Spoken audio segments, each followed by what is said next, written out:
मंचा से हमारे गुरुदेव साहित्य प्रेमी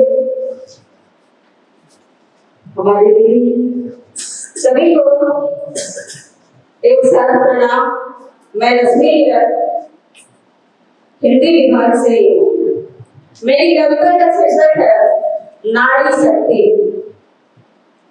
नारी शक्ति जग में महान, सारा जग करता गुणगान। नारी शक्ति जग में महान, सारा जग करता गुणगान। जग की शक्ति अरुण नारी, बच्चों को है सबसे प्यारी। प्रेम की अभिव्यक्ति नारी, जग जीवन की आसक्ति नारी।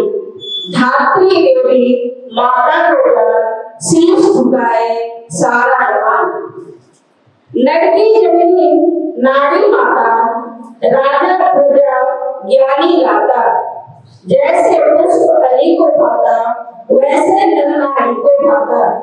बंधन क्यों बनते अनजान, इनकी गाथा से भरी कुरान। माता कहिया बहन दुलारी, सोने इनसे दुनिया सारी। असुर शक्ति भी खट्टर हारी, सारे जग में महिमा भारी। शाश्वत देवी माता को मान, तीनों देव करते गुणगान। जय।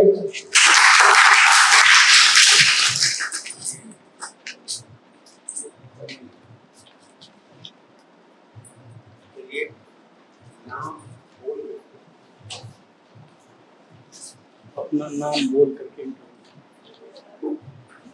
मंचा सिंह, उपस्थित सभी गुरुजन और हमारे सहपाठी सबको नमस्कार। मेरा नाम आरती कुमारी और मैं बचपन से सब पे कविता लिखी हूँ। बचपन वो हमारा था, बचपन वो हमारा था। ना सुबह की खबर थी, ना शाम का ठिकाना था। माँ की गोद में बैठकर सोते सोते लोरियां सुनना था। माँ के प्यारे प्यारे हाथों से बनी गोल गोल रोटियां खाना था। बचपन वो हमारा था, बचपन वो हमारा था। रोते रोते स्कूल जाना था, थक हार घर आना था। बचपन वो हमारा था, बचपन वो हमारा था। सहेलियों के साथ मस्ती मजा करना था और गुड्डे गुड्डियों का प्यार रचाना था। बचपन वो हमारा था। मुश्किलों से जूझना था और आगे बढ़ना था। बचपन वो हमारा था, बचपन वो हमारा था।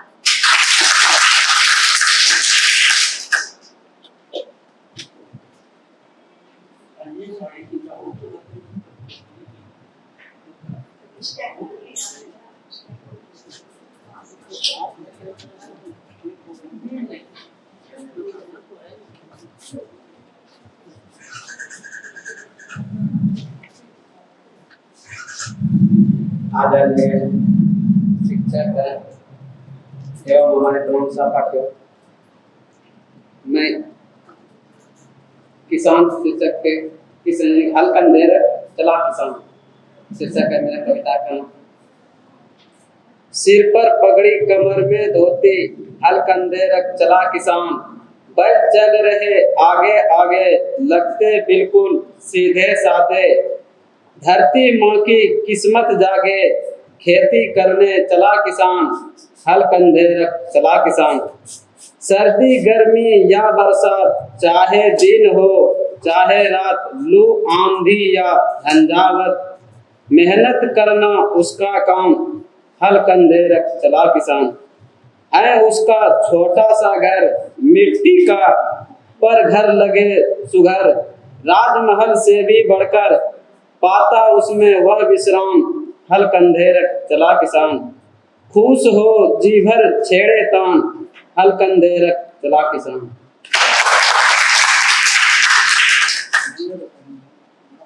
मैं राजेश कुमार, हिंदी विभाग सेमेस्टर 3।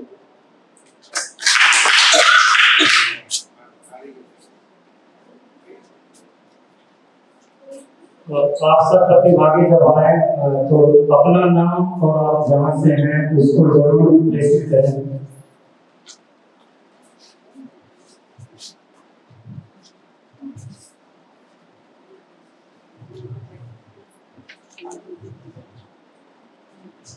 मैं मनसा से और मेरे गुरुदेव और मेरे सभी को मैं प्रणाम करती हूँ। मैं भागलपुर से हूँ, अनुपम कुमारी, हिंदी विभाग से। मैं थोड़ा कुछ माँ के बारे में लेके आई हूँ। हालांकि माँ के लिए तो कितना भी बोलेंगे, कितना भी उनका वर्णन करेंगे वो कम ही पड़ेगा, तो थोड़ा सा मैं लेके आई हूँ। माँ ममता की मूरत है, माँ ममता की मूरत है, माँ के चरणों में जन्नत है। माँ भावनाओं की अथाह सागर है, तो उनका स्नेह महासागर है। माँ भावनाओं की अथाह सागर है, तो उनका स्नेह महासागर है। बच्चों को अपने गोद में ले करती सभी कार्य है, बच्चों को अपने गोद में ले सभी करती सभी कार्य है। सुकून की सांस बच्चे भी लेते माँ के आंचल में है, सुकून की सांस बच्चे भी लेते माँ के आंचल में है। बच्चों का प्रथम शब्द तो माँ ही होती है, बच्चों का प्रथम शब्द माँ ही होती है। उनकी गोद की गर्माहट रजाई से कई गुना ज्यादा होती है, उनकी गोद की गर्माहट रजाई से कई गुना ज्यादा होती है। बहुत ही परिश्रम से अपने लाल को पालती है, बहुत ही परिश्रम से अपने लाल को पालती है। जननी जन्मदात्री और माता कल्याणी कहलाती है, जननी जन्मदात्री और माता कल्याणी कहलाती है। शिशु पर जब कोई संकट आए तो बनती काली है, शिशु पर जब कोई संकट आए तो बनती काली है। पालन करने के लिए वह काफी अकेली है, पालन करने के लिए वह काफी अकेली है। इसलिए माँ स्नेह की प्रतिमूर्ति है, पूजनीय है। मैं यही आपके साथ गुजरा।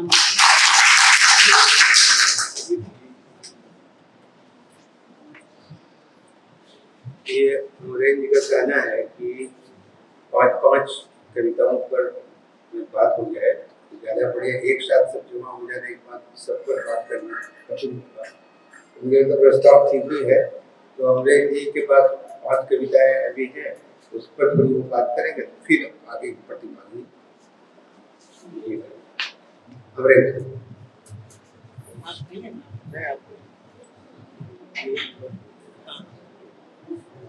यही अच्छा ऐसे ही फिर लगाइएगा तो अपने से खोल लीजिएगा, नहीं तो सीधे चले जाएंगे। इसका ख्याल नहीं रहता है। अनुपम, ये कविता एकदम नितांत आपकी मौलिक है। पहला प्रश्न, आपने कहीं से प्रभाव को ग्रहण किया, बहुत अच्छा। कविता के लिए सबसे ज्यादा महत्वपूर्ण जो कल्पना और संवेदना वह अनुपम जी की कविता में है और बहुत बढ़िया ढंग से है। वह कल्पना भी है। अब कविता में अगर बहुत सफाई बयानी होती है तो गांधी जी की कविता बहुत ज्यादा प्रभाव नहीं छोड़ती है। आपने किसी दिशा में वो अलंकार और वगैरह ये सब की बात कही थी, वो अलंकार वगैरह ये सब भी वो कल्पना से ही जन्मती। इसमें कल्पना भी है, संवेदना भी है, माँ के प्रति मन को सुनने के बाद आप तादात्म्य करते हैं, इसलिए ये बहुत अच्छी कविता है। दूसरी कविता जो एक किसान पर हल चलाता है, किसान जो, इस कवि के बारे में हम एक बात करना चाहते हैं, सीखने की जरूरत है इस कवि से कि वो जब कविता का पाठ कर रहे थे तो इस लय के साथ पाठ कर रहे थे कि कविता की मात्रा और उसका छंद आपको आसानी से समझ में आए। ये बहुत जरूरी है कि आप कविता का जब पाठ कर रहे हैं तो इस ढंग से पाठ कीजिए कि आप पाठ कर रहे हैं और छंद को हम समझ रहे हैं, मात्रा की क्या गड़बड़ी है और कहाँ पर दुरुस्त है, यह आसानी से समझ में आती। इसलिए प्रत्येक कवि से निवेदन है कि अगर वो मुक्त छंद में है तब तो खैर कोई बात नहीं, अगर वो छंद में है तो आप पाठ करने का तरीका जाने, जो इस कवि ने किया है बहुत अच्छा, ये प्रभावशाली था। हम धन्यवाद करते हैं उनके लिए। और इसमें छंद को बहुत अधिक संभालने की कोशिश हुई है। कहीं कहीं चौकी यह चौपाई छंद में है, मन चतुष्कल छंद है, चौपाई छंद में नहीं है, चौपाई वर्ग का जो छंद है उस छंद में है, कहीं कहीं लय भंग है। हम समझते हैं कि चूंकि वो 15-20 मिनट में कविता तो बहुत बड़ी बात है, हम तो मुझे भी बैठा दीजिएगा तो नहीं कर सकेंगे, ये तो बहुत बड़ी परीक्षा हो गई। आप लोगों की, और उस पर ये सफलता अद्भुत है, हम बधाई देते हैं। ये नारी शक्ति रश्मि किरण निस्संदेह अच्छी बात। और यह छंदबद्ध हुई, कभी कभी आप भावुकता में जब होते हैं, बहुत तादाद में करते हैं किसी वस्तु के साथ, जब आपका काफी जुड़ाव हो जाता है तो लय भंग होने लगता है। आपने अभी योगेंद्र जी की एक कविता अगर आपके दिमाग में हो कि जब उसने सीने से लगाया था तो एक बेचैनी जो है आप हटने की अलग करते हैं, सब कुछ नियम कानून बंधन वगैरह छूटने लगते हैं, लेकिन वहां पर भी एक अनुशासन बनाए रखना बहुत बड़ी बात होती है। ये नारी शक्ति सिर्फ कहने के लिए नहीं, बल्कि यहाँ पर वो जुड़ रही थी कवियत्री रश्मि किरण, और उसके बाद भी छंद का अनुशासन बनाए रखा। इसमें कहीं कहीं अगर छंद के प्रति वो सावधान हो जाए तो मात्रिक वर्ग के इस चौपाई वर्ग के छंद में निश्चित रूप से वो बहुत अच्छी कविता होगी। ये देख करके मुझे अच्छा लगा। कम से कम ये 5 कवियों की एक श्वेता भारती है, अभी माँ पर हमें ये शायद पहली कविता है। श्वेता भारती को मैं बहुत करीब से भी जानता हूँ, बहुत अच्छी शोध भी किया है इसी तरह। यह कविता की भाषा नहीं, ये इसलिए भी दावा है कि श्वेता को मैं बहुत करीब से जान रहा हूँ मेरी बातों को। ये निबंध की भाषा है, जो आप कल या परसों इसको करेंगे। निबंध में जब कविता की भाषा आ जाती है तो वो ललित निबंध हो जाता है, जरा कविता के नजदीक पहुंच। लेकिन निबंध में अगर गद्य की भाषा हो और सपाट बयानी हो तो जरा सा कविता से हट जाती कविता। हम ये नहीं करें कि कविता नहीं है, ऐसा तो मैं दुनिया में ना उपन्यास की कोई अच्छी सही परिभाषा दी जा सकती है, ना कविता की परिभाषा। अभी किसी ने बताया और साहब भी बोल रहे थे, मैंने 100 तो उन्होंने परिभाषा ही कविता की बता दी, उसके पहले भी निशा ने भी बहुत सारी बातें बता दी। हम ये नहीं कर रहे कि ये कविता नहीं है, माँ है तो वहाँ कविता है, कविता ही नहीं है वहाँ महाकाव्य है। लेकिन मुझे लगता है कि कविता के लिए कुछ चीजों की जरूरत है। आप छंद ना कहें, लेकिन कविता में सबसे बड़ी बात है कि आप माँ से जुड़ाव आपका है कि नहीं, आप माँ को माँ की तरह देख रही हैं कि नहीं, कि माँ को आप एक दृष्टा के रूप में देख रहे हैं। तो जब दृष्टा के रूप में देखेंगे तब माँ का स्वरूप पहचानने में दिक्कत होगी। आप स्वयं माँ हो जाइए तो मुझे लगता है कि माँ के स्वरूप को ज्यादा आप ग्रहण कर सकेंगे। कविता में यह बहुत जरूरी है। तो इस दृष्टि से जरा सा श्वेता की कविताओं में कमी है। मैं समझता हूँ कि भविष्य में दूसरी बार जब ये माँ को लेके आएंगे, निश्चित रूप से माँ की भव्य विराटता के साथ इनकी कविता बनेगी। बस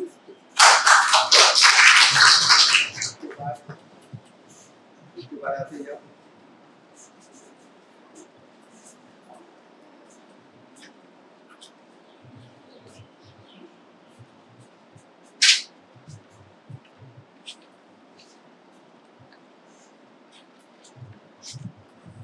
मैं सोनू कुमार सभी गुरुजनों को प्रणाम और गुरु माता को। मेरे कविता का शीर्षक सपना।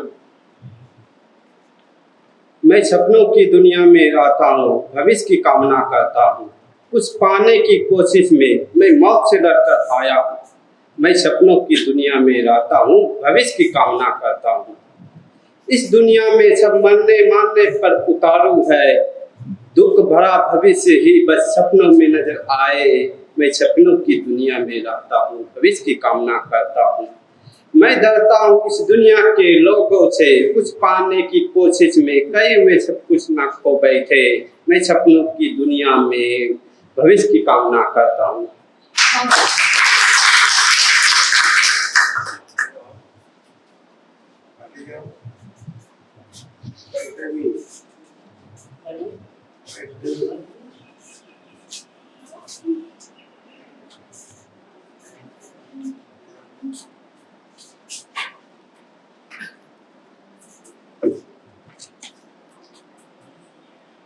हमारे भारत सुजाता मैम को मैं प्रणाम, अतिथिगण को भी मेरा प्रणाम है, सभी छात्र छात्रा को नमस्कार। मेरा नाम ध्यान हरिदास है, वर्ग सेमेस्टर 4 तिलका मंदिर भारत विश्वविद्यालय हिंदी विभाग से हूँ। शीर्षक है माँ। माँ के गोद में जन्नत है, माँ के गोद में जन्नत है, तभी तो माँ के लिए दुआओं में मन्नत है।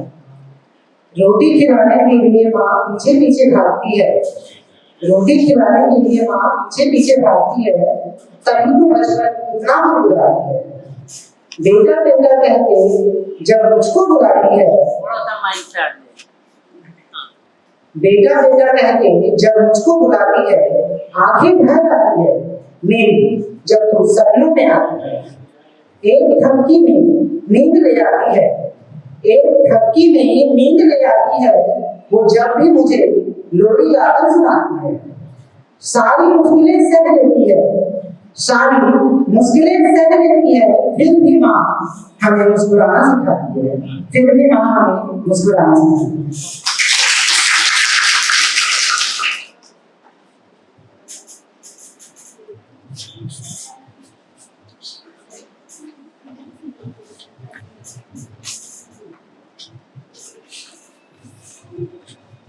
हाँ, मेरा प्रणाम। मैं सेमेस्टर 3 की छात्रा पूजा कुमारी। माँ पे कविता। वो बीते हुए बचपन के दिन याद आते हैं, सखियों के साथ खेलना, माँ की गोद में लोरी सुनना। वो बीते हुए बचपन के दिन याद आते हैं, ना रोने की वजह थी ना हंसने का बहाना था, वो अपना एक अलग ही तराना था। वो बीते हुए बचपन के दिन याद आते हैं, स्कूल नहीं जाने का बहाना और जाने पर वर्ग में घंटों आंसू बहाना। वे बीते हुए बचपन के दिन याद आते हैं, मुश्किल से मुश्किल वक्त में माँ का हौसला देना, मेरी हर उलझनों को दूर कर सुलझाना, फैसला देना। मुझे ये दिन याद आते हैं, वो बीते हुए बचपन के दिन याद आते हैं।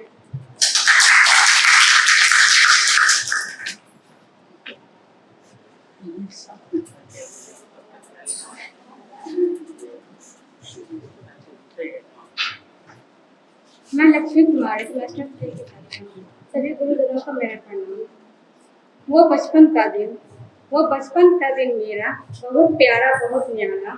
याद आती है वो बचपन का दिन, माँ की गोद में दिन रात खेलती रहती थी मैं, पर माँ एक बार उफ नहीं करती, अब वो बचपन नहीं लौट कर आएगा। वो बचपन का दिन मेरा बहुत प्यारा बहुत न्यारा। याद आती है माँ की ममता, जब रात में सुनाया करती थी रोड़ी, जब मैं सो जाती थी माँ भी सो जाती थी। नींद नहीं आती थी माँ को, जग जग कर देखती थी मुझको, ना जाने रात कैसे बीत जाती थी। सुबह सूर्योदय होने से पहले रोटी बना देती थी माँ, वो बचपन का दिन मेरा बहुत प्यारा बहुत न्यारा। था मुश्किलें वहाँ भी, है मुश्किलें यहाँ भी, उस समय माँ समझती थी हमें क्या चाहिए। अभी के मुश्किलें थोड़ा कठिन है, माँ से कहा नहीं जाता, पर माँ समझ जाती है, चेहरा पढ़ लेती है। ये अभी के दिन, वो बचपन का दिन मेरा बहुत प्यारा बहुत न्यारा।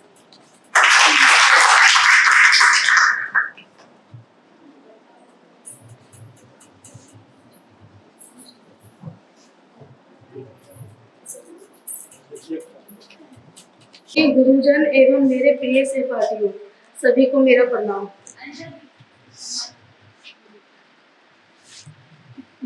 मेरा नाम अनीता है। मैं संभाग 4 करती, मैं 4th सेमेस्टर की कक्षा की हूँ और स्नातकोत्तर हिंदी विभाग से हूँ 4th सेमेस्टर। मेरी कविता है, शीर्षक है मेरा बरसात। बादल घिर आए, बादल घिर आए, जीत की बेला आई, आज गगन की सूनी छाती भावों से भर आई, आज गगन की सूनी छाती भावों से भर आई। चपला के पाँवों की आहट आज पवन ने पाई, चपला के पाँवों की आहट आज पवन ने पाई। डोल रहे हैं बोल जिनके मुख में विधि ने डाले, बादल घिर आए, बादल घिर आए। बरसात है आत्मसम्मान भरा, इस पर ना पाबंदी लगाना, फूल बगीचे खिल जाते हैं बरसात के आ जाने से, फूल बगीचे खिल जाते हैं बरसात के आजादी से, गीत की बेला आई बरसात के आजादी से।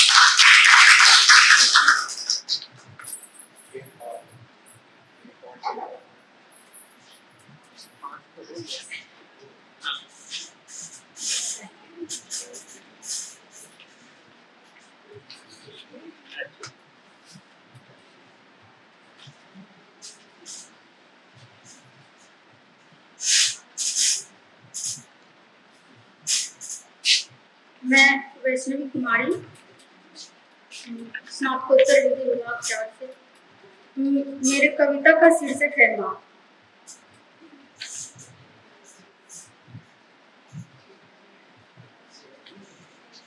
मेरी आवाज से ही जिसने मेरी मुश्किलों को जाना है, हाँ वो एक माँ है। जिसने मुझसे बेहतर मुझे जाना है, हाँ वो एक माँ है। इस दुनिया में आँख खुली तो जिसके गोद में मैं थी पाई, हाँ वो एक माँ है। जो दिखती है बेटियों की रसोई में, थाली और प्लेट के रोटियों में, हाँ वो एक माँ है। जो जीवित रहती है बेटियों के अंतर मन में, चेतन और अचेतन में, उनकी भावों और कल्पनाओं में, हाँ वो एक माँ है। आज फिर गुजरी बचपन से मैं, किस तरह तू मुझे भलाई के लिए डांटती थी। जब मैं इस अलहड़ जवानी में पहुंची तो अपने मन पर काबू न करते हुए घर घर टहलती रहती। माँ तू आकर कहती, अभी भी तुझ में बचपना है, अभी भी तुझ में बचपना है। धन्यवाद।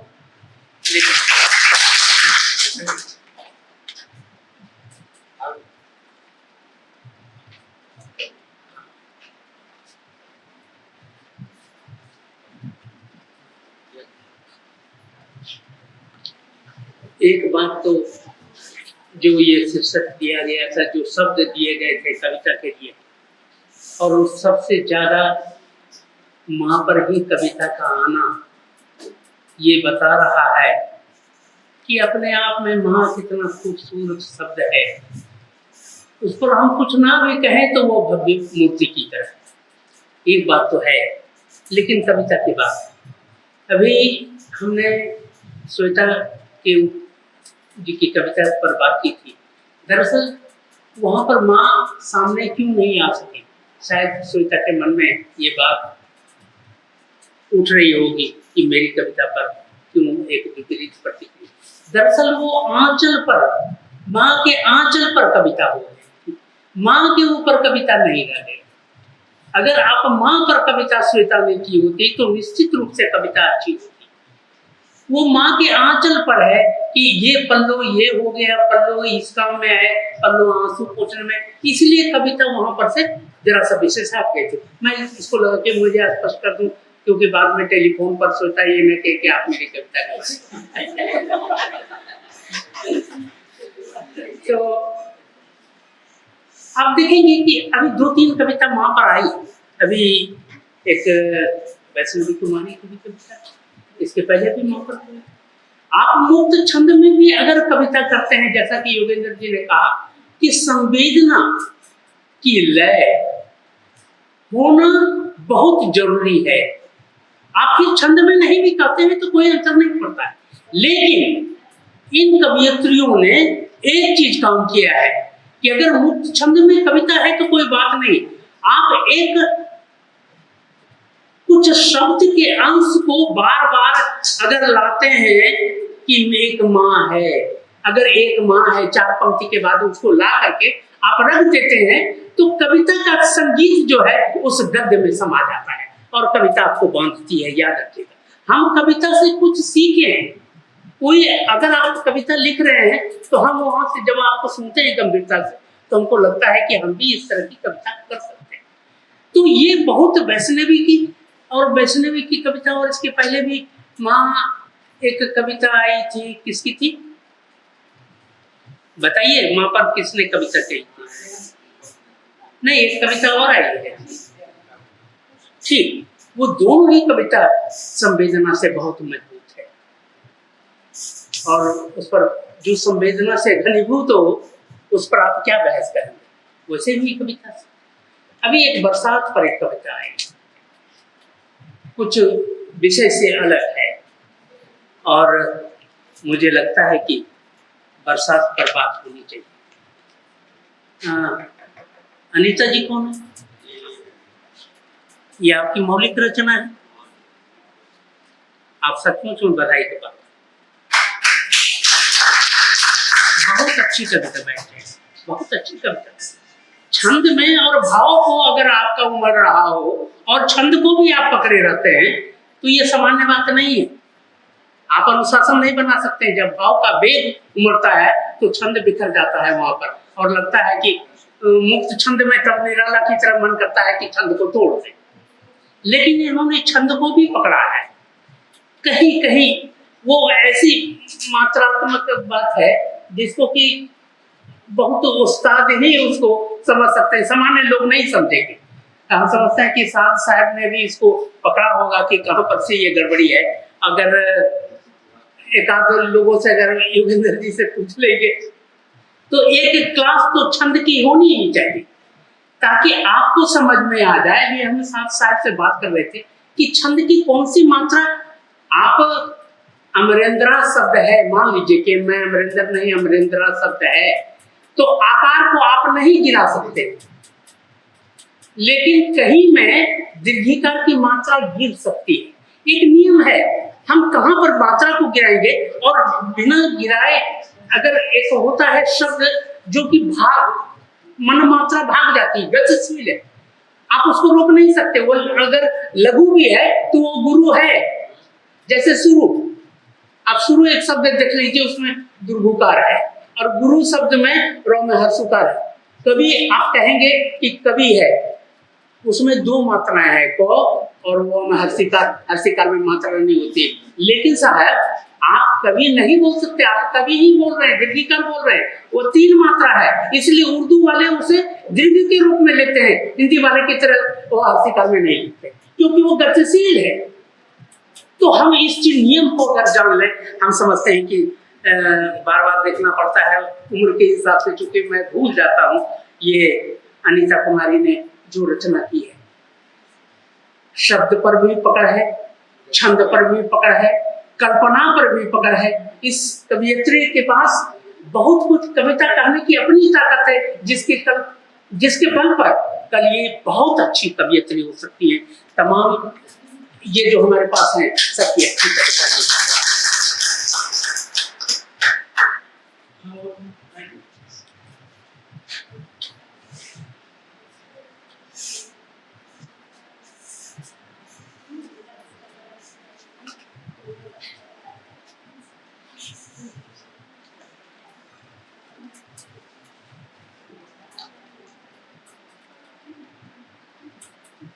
दयानंद जी कौन है? अब दयानंद जी आप मुझसे मिलिएगा, ठीक है?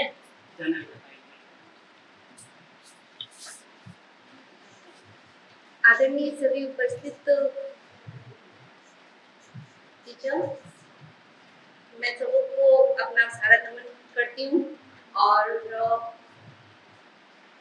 मैं गीतिका कुमारी, स्नातकोत्तर दर्शन शास्त्र विभाग से सेमेस्टर 1 की छात्रा हूँ।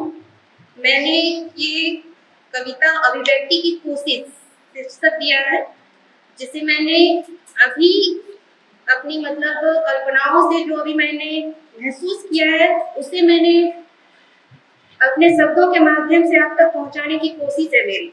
इसलिए इस कविता का मैंने शीर्षक अभिव्यक्ति की कोशिश दिया है, जिसमें कोशिश सिर्फ मेरी नहीं है, मेरी 2 सहेलियां हैं, आरती कुमारी और लक्ष्मी कुमारी, जिन्होंने मुझे प्रोत्साहित किया कि मैं यहाँ आऊँ, अपने अंदर की कला कृतियों को यहाँ आप लोगों के सामने प्रस्तुत करूँ। और आप लोगों की भी जो कोशिश है कि एक छात्रों के प्रति कि उनके अंदर की कला कृतियों को देश समाज या फिर सभी के सामने एक नया रूपरेखा के साथ प्रस्तुत किया जाए, तो कोशिश पर मेरा ज़्यादा फोकस है इस पे। तो मैं अपनी कविता प्रस्तुत करने जा रही हूँ।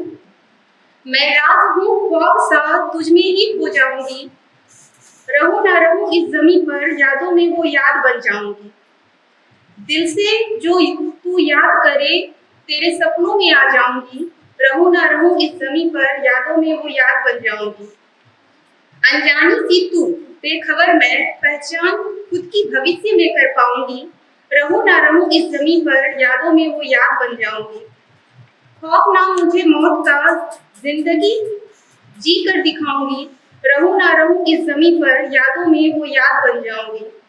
पहचान है जो आज मेरी, तेरी कोशिश को ना भूल पाऊंगी, रहूं ना रहूं इस जमीन पर, यादों में वो याद बन जाऊंगी। धन्यवाद आप सबको।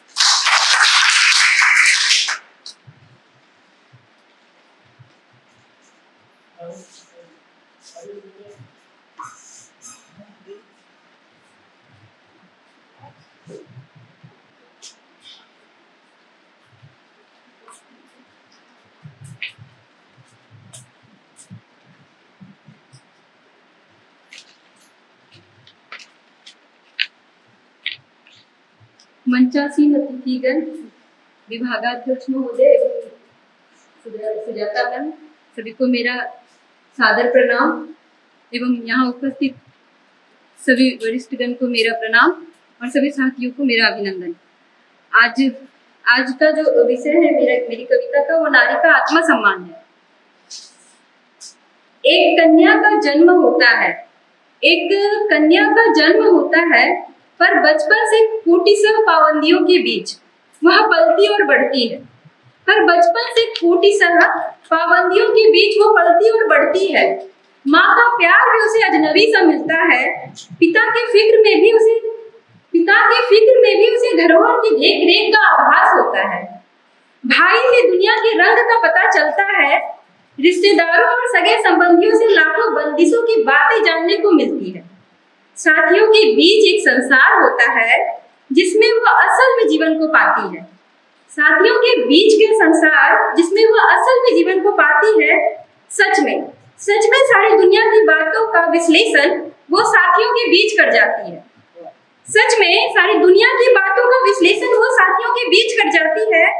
वह निर्माण करती है उस भाव का जिसे अपमान और आत्मसम्मान कहते हैं। वह निर्माण करती है उस भाव का जिसे अपमान और आत्मसम्मान कहते हैं। फिर एक दिन वह जुड़ती है सबसे अलग होकर उस प्रकृति से। वह जुड़ती है नीले अंबर से और मिलती है उमड़ते घुमड़ते काले बादलों से।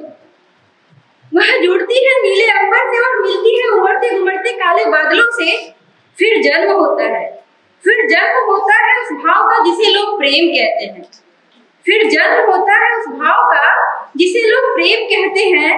कहते हैं कालिदास जिसे यक्ष यक्षिणी की गति, मोहन राकेश की मल्लिका का भावना में भावना का वरण की भी अनुभूति। कहते हैं कालिदास जिसे यक्ष यक्षिणी की गति, मोहन राकेश की मल्लिका का भावना में भावना का वरण वाली अनुभूति। फिर वो देखती है बगीचे में प्रकृति के बीच फूलों को कली से खिलते हुए। फिर वो देखती है बगीचे में प्रकृति के बीच फूलों से को कली से खिलते हुए, और वो देखती है भंवरों को फूलों से मिलते हुए। वह देखती है स्वप्न और स्वप्नों में एक असीम अनंत आकाश। पर जब यथार्थ से मिलती है तो मिलता है उसे सब कुछ अलग। कुछ भी ना होता है वहां उसके सपनों सा, कुछ भी ना होता है वहां उसके सपनों सा। आसमान तो क्या चार दीवारी में जिंदगी गुजरती है। आसमान तो क्या चार दीवारी में जिंदगी गुजरती है। फिर शुरू होती है आत्मसम्मान की लड़ाई, देखकर बादलों का बरसना। फिर शुरू होती है आत्मसम्मान की लड़ाई, देखकर बादलों का बरसना। संभालती है अपने बिखरे सपनों को, देखती है पुनः वो एक स्वप्न जो होता है संघर्ष और हौसलों से बुलंद। सारे अनुभवों एवं प्रतिभाओं को झोंक कर पूरे प्रयासों से पाती है वो आत्मसम्मान। मिले वो आत्मगौरव, भले ही ना मिले उसे पदवी, पर मिले वो गर्व नारी होने का, मिले वो आत्मगौरव, सम्मान उस स्वप्न का जिसमें उसने स्वयं को निखारा है।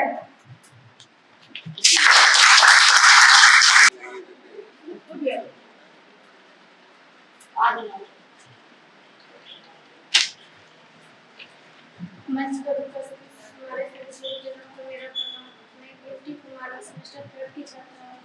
मेरा शीर्षक माँ है। कितनी मुश्किल है माँ की गोद में जाकर फिर से उस बचपन को जीना। माँ की गोद में सर रखते हुए उनके स्नेह भरी ममता से भूल जाती थी सारी परेशानियाँ। कितनी याद आती है माँ के हाथों की बनी वो नरम नरम रोटियाँ। खाकर सो जाती हूँ आज खुद के हाथों की बनी वो जली भुनी रोटियाँ। कितनी मुश्किल है माँ के गोद में सर रखकर फिर से उस बचपन को जीना। नम हो जाती है आंखें जब याद करती हूँ माँ के गोद में सर रखकर वो सुकून भरी नींदें। छूट गई है कहीं माँ की वो स्नेह भरी ममता। भाग दौड़ भरे इस समय में कितनी मुश्किल है माँ के गोद में सर रखकर फिर से उस बचपन को जीना।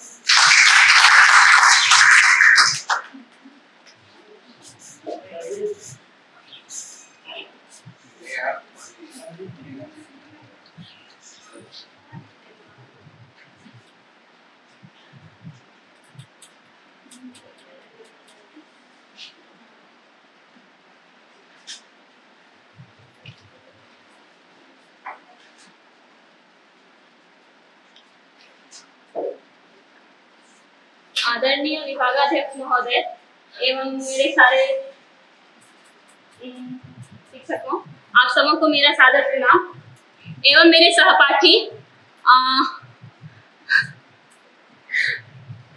आप सबों के कारण ही शायद मैं यहाँ पे अभी आई हूँ, क्योंकि मैं आज सोची थी कि चलो चले जाती हूँ, देखती हूँ क्या होता है। ये मेरा प्रथम प्रयास है, पता नहीं कैसा है। तो मेरी कविता का शीर्षक है शिक्षक। मुझे लगाव भी रहा है शिक्षकों से, इसलिए मैंने शिक्षक लिखा है। मन की पीड़ा को हर लेते हैं शिक्षक, नए नए तथ्यों से अवगत कराते हैं शिक्षक। मन में विश्वास भर देते हैं शिक्षक, भय से मुक्ति का साधन है शिक्षक। आत्मविश्वास से भर देते हैं शिक्षक, कर्तव्य पथ पर चलने की राह दिखाते हैं शिक्षक।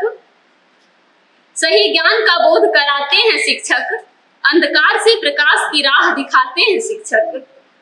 व्यवहार को परिपूर्ण बनाते हैं शिक्षक, हौसलों को उड़ान भर देते हैं शिक्षक। आत्मसम्मान की रक्षा करना सिखाते हैं शिक्षक, राष्ट्र को उन्नत बनाते हैं शिक्षक। अनुशासन का पाठ पढ़ाते हैं शिक्षक, सम्मान के योग्य हमें बनाते हैं शिक्षक। छात्रों के जीवन को निखारते हैं शिक्षक और जीवन जीने के योग्य हमें बनाते हैं शिक्षक। बस मेरी छोटी सी कविता।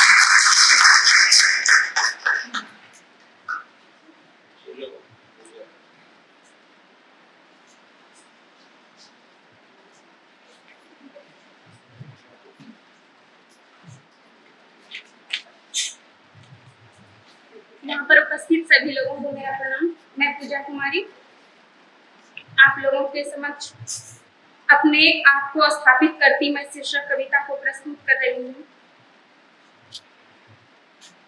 मेरी कविता में जो शब्द आए हैं वो है मैं, सपना, भविष्य, मौत, कोशिश। मैं अल्हड़ सी लड़की चंचल हवा होना चाहती हूँ, भविष्य की चिंता किए बिना अपने सपने पर फिदा होना चाहती हूँ। मैं सोचती हूँ कि घर वाले लड़कियों को क्यों कहते हैं पराए घर की है, जब ससुराल जाती है तो कहा जाता है पराए घर से आई है।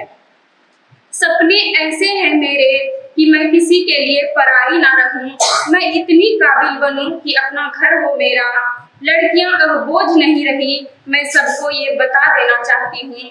मैं अल्हड़ सी लड़की चंचल हवा होना चाहती हूँ, भविष्य की चिंता किए बिना अपने सपने पर फिदा होना चाहती हूँ। मैं अब लता नहीं रहना चाहती, मैं अब लता नहीं रहना चाहती, मजबूत पेड़ बनकर अपने पैरों पर खड़ा होना चाहती हूँ। अपनी जड़ें इतनी मजबूत करना चाहती हूँ, यदि मौत का तूफान मुझे पटक भी दे जमीन पर, मेरी जड़ों से निकल आए नए कोपल। मैं अब मिटने वाली नहीं हूँ, लोगों के जहन में यह बात बिठा देना चाहती हूँ। मैं अल्हड़ सी लड़की चंचल हवा होना चाहती हूँ, भविष्य की चिंता किए बिना अपने सपने पर फिदा होना चाहती हूँ।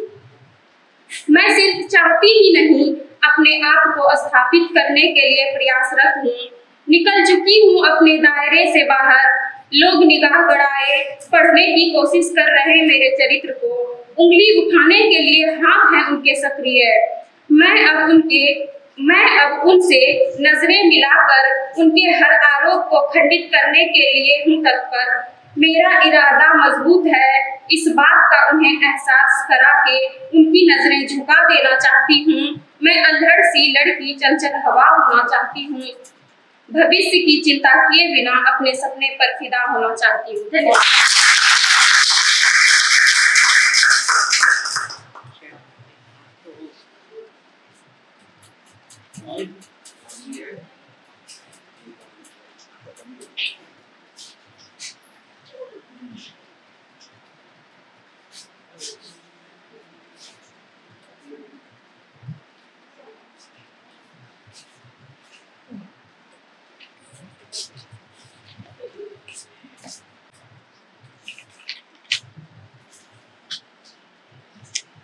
सर्वप्रथम आप सभी को मेरा स्वागत करना। मैं संजीत कुमार, सेमेस्टर 4 हिंदी विभाग का छात्र हूँ। मेरी कविता माँ पर है। मेरी कविता के बस इतनी सी भूमिका है कि मैं जब माँ से निकल कर शहर में जाता हूँ, माँ को कैसे याद करता हूँ।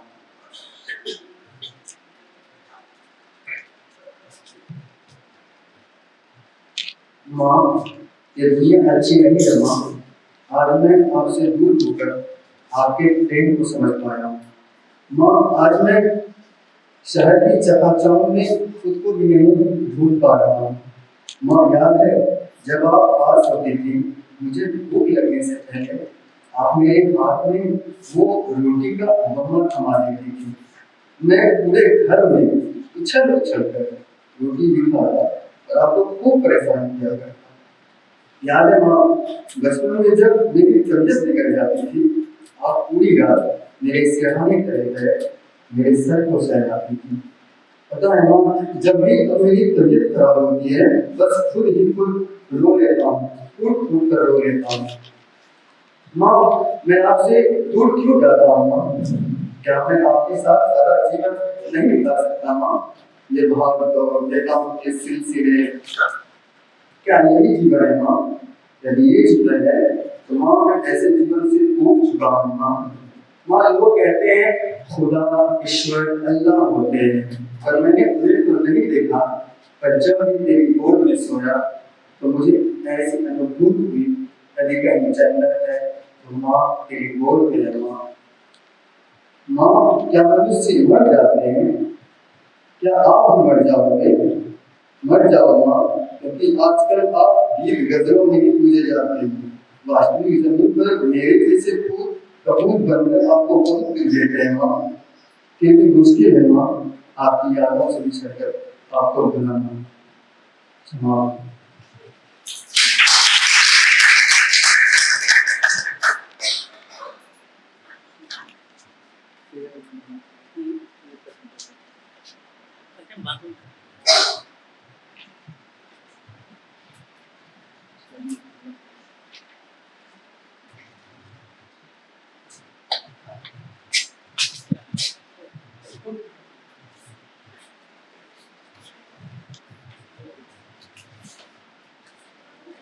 अभी कुछ कविताएं हैं, महत्वपूर्ण कविताएं हैं। हम लोग समझने की कोशिश करें। अब लोगों ने रघुवीर सहाय को भी पढ़ा होगा हिंदी में, जाने अनजाने। कभी कभी सामान्य बात कहते कहते बहुत गंभीर बात कह जाते हैं, और कविता की गूंज जो है वो अंतिम पंक्ति में भी हुआ करती है कभी कभी। इसलिए धैर्य से पूरी कविता को पढ़ लेने की।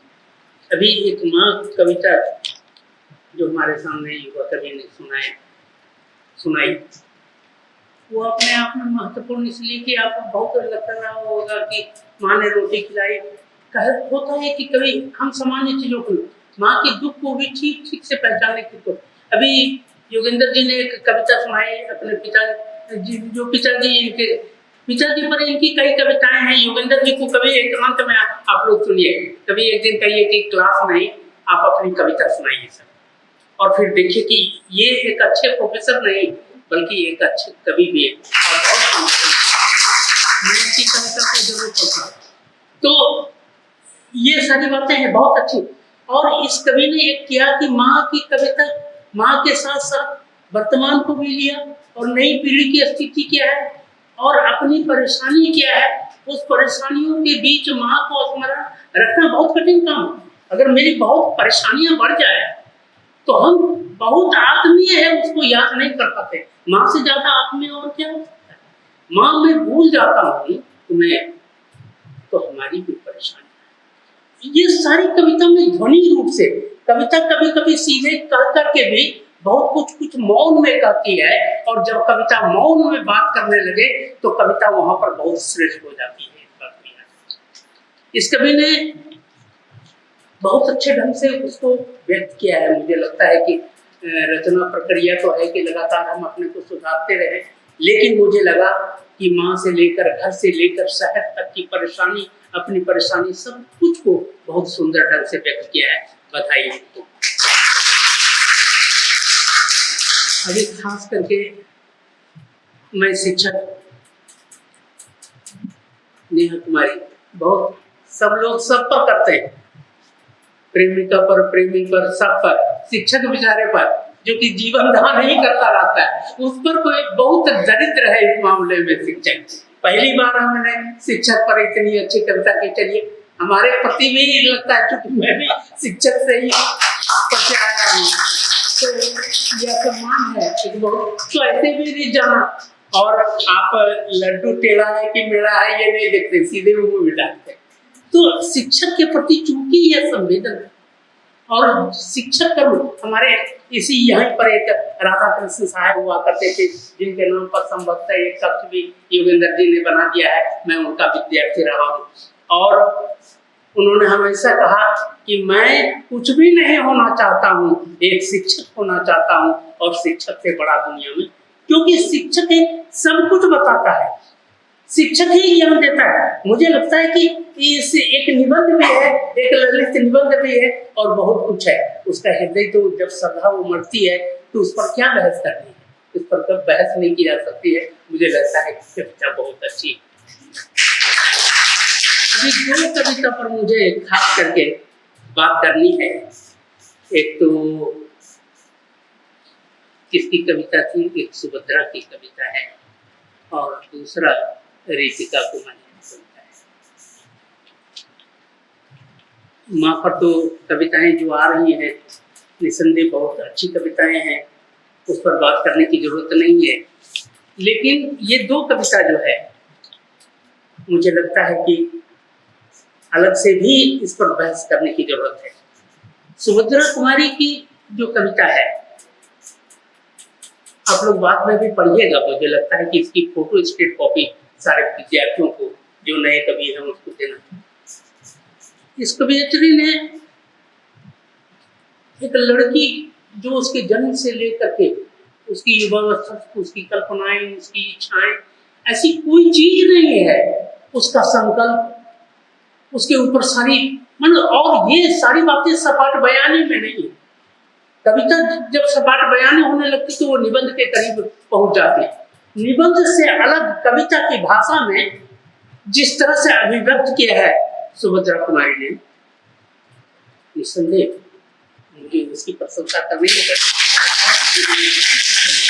ये मुझे लगता है कि इस वर्ग में आज तक यहाँ का मैं भी विद्यार्थी रहा, भागलपुर विश्वविद्यालय से ही मैंने एमए किया, लेकिन इस तरह की कविता तो हमारे वर्ग में बहुत सारे कवि हुए, इस तरह की कविता मैंने अपने समय में। बहुत बधाई आपको सुभद्रा। उसी तरह से जो रीतिका कुमारी, यही नाम है, इनकी कविता निसंदेह वो उसी कोटि की रचना, वही दृढ़ता, संकल्प भी वही।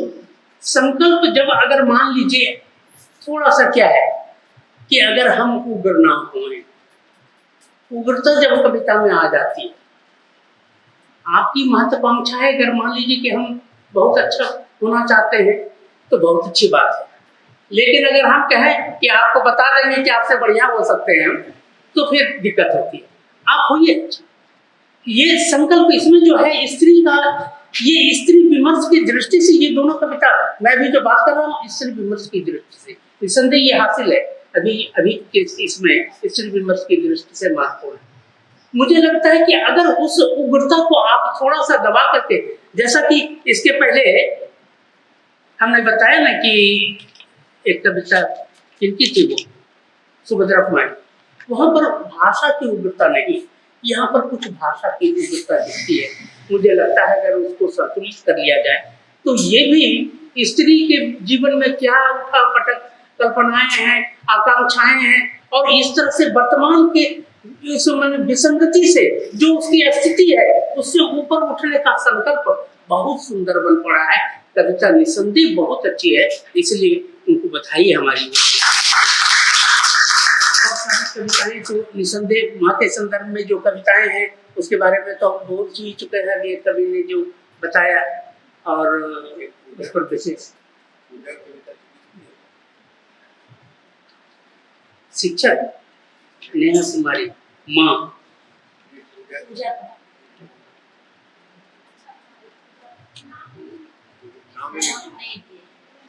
नाम नहीं है।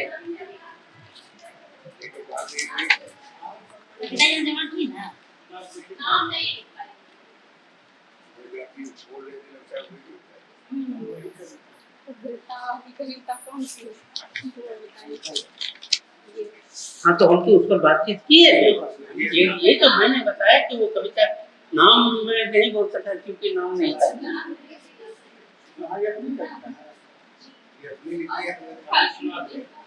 सबकी अपनी कविता है। इतना टाइम दिया आप।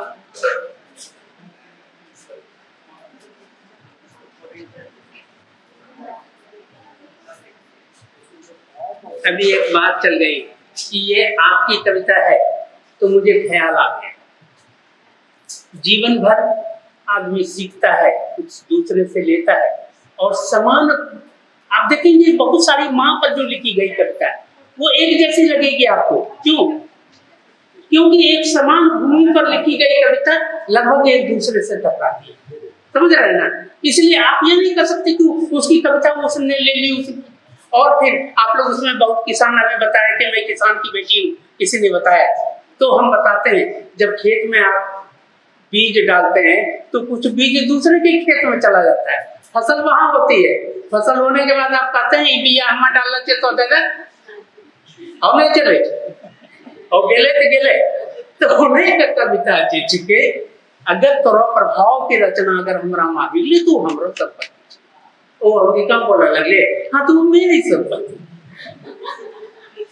तो ये कह रहे हैं कि इस तरह की बात नहीं। और एक बात है कि कायांतरण, आपने देखा होगा कि शरीर एक दूसरे में प्रवेश कर देते, काया प्रवेश। भाव की दुनिया में आप जो सोचते हैं अगर उसी जमीन पर हम मां को देख रहे हैं तो सारी कविताएं मां एक दूसरे से टकराती हुई मिलेंगी। अभी मैंने वही देखा, हमने कभी नहीं कहा कि ये कविता उससे मिलती जुलती है, क्योंकि समान भूमि पर हम मां पर कविता लिख रहे हैं तो एक तरह की भूमि होगी, एक तरह की संवेदना होगी, एक तरह की भाषा भी हो जाएगी। आप घबराए नहीं, आलोचना होगी कि उसने इससे ले लिया, ये सब कोई बात नहीं है। चलिए, बहुत अच्छा लगा आप लोगों की कविता।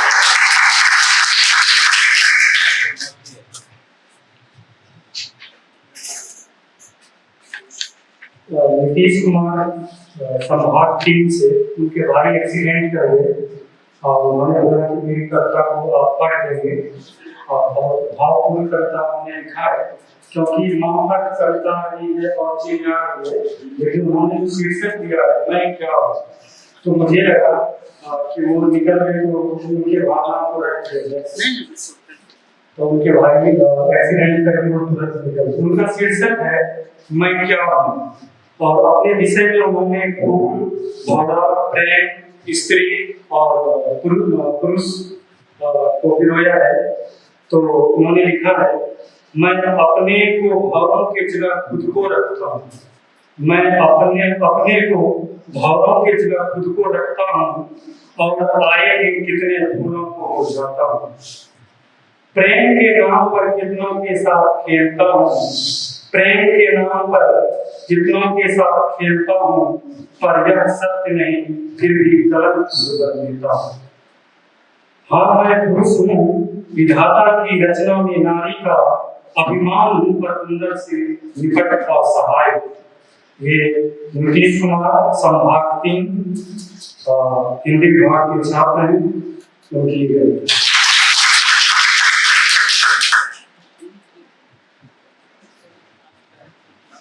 सबका हो गया। अरे तो हम भी पढ़ना चाहते हैं।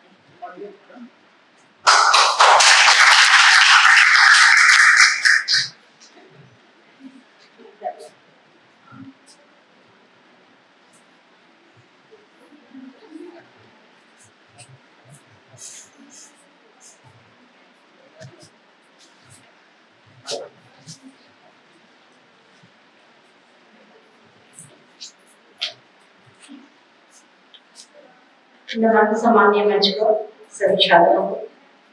मैं तो प्रारंभ से ही बच्चों के साथ पढ़ते हुए आई हूँ और कंपटीशन यानी आज भी हम बच्चों के साथ ही कर रही हूँ। तो मेरी जो कविता है वो तो छंद है ये, लेकिन मैं इसे लय में लाने के लिए, सुरताल में लाने के लिए मैं दुकान की हूँ और कई तरह के मुद्दे हैं इसमें, जैसे मौत, चेहरा, शबनम।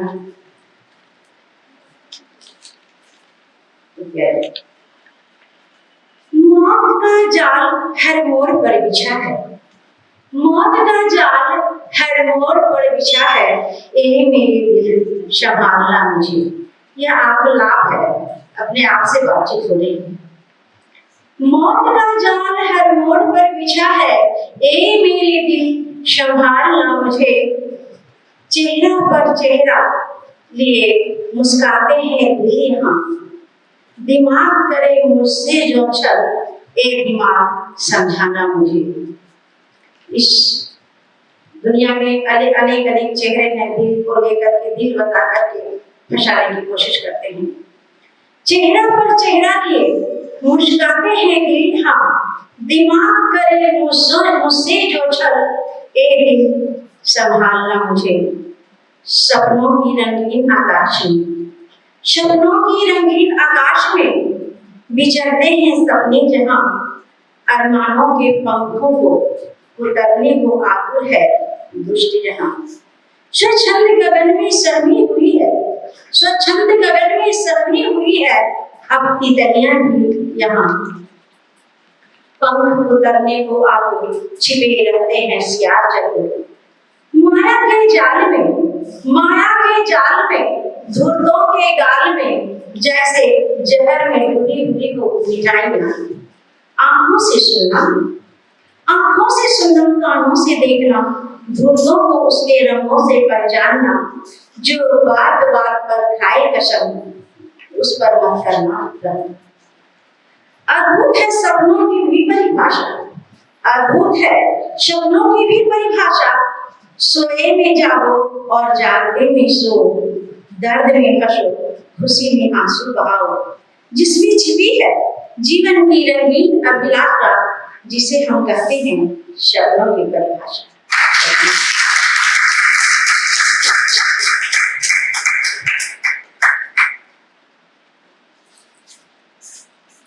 ये कविता आपने यहाँ पर लिखी या घर से मैंने दिमाग में थी और याद करके?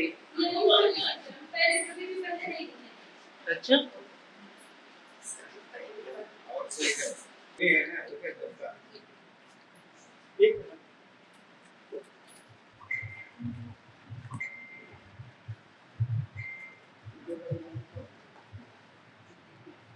बड़ा अच्छा लगा और बड़ा आभारी हूँ आप लोगों का, आप लोगों ने इतनी अच्छे से अपनी अभिव्यक्ति की। दरअसल मैं ये बात आपको बताना चाह रहा था कि जितने शब्द समूह यहाँ पर लाए गए और जितने शब्दों का चयन हुआ, ये सारी एक कविताओं से आई थी। जितने यहाँ पे संचालक हैं, सबने अपनी एक एक कविता जमा की थी और उससे हम लोगों ने शब्द चुन करके डाला था, जिस पर आप लोगों ने कविता लिखी। तो मैं अपने सारे संचालकों को बुलाना चाहूंगा एक एक करके, और वो अपनी कविता लिखें, बताए, सुनाए, और आप लोग सब मजा लें। जो कविता, एक कविता उसमें से मेरी भी थी, तो मैं अपनी कविता से ही शुरू करता हूँ और एक एक करके संचालक सारे आएंगे। तो अगर सारे कैंडिडेट का हो गया है तो अगर कोई बचा है तो जो कविता मेरी थी वो मैं और मेरा मन हमेशा। और सर प्लीज इस पे भी कमेंट दीजिए, हम लोग भी सीख रहे हैं और साथ में सीखने के लिए ग्रुप कोशिश कर रहा है। मैं और मेरा मन हमेशा, मैं ये करना चाहता हूं पर मुझसे नहीं होगा, इसलिए मैं नहीं करूंगा। पर मैं ये चाहता हूं तो कर लो, तो खुद कर लो, फिर कोशिश तो करो, क्या फायदा, मैं जानता हूं मुझसे नहीं होगा। अच्छा बताओ क्या जाएगा अगर कोशिश की तो, मेरा आत्मसम्मान, मेरी छवि शायद। और अगर कोशिश नहीं की तो तुम्हारा सपना, वैसे भी सपना तो भविष्य में है और भविष्य का क्या ठिकाना। तो तुम कोशिश नहीं करोगे, नहीं, पर तुम्हें ये चाहिए। हाँ, वो क्या है जो अनिश्चित है, भविष्य। क्या मौत निश्चित है? हाँ। क्या तुम मर चुके हो या मर रहे हो?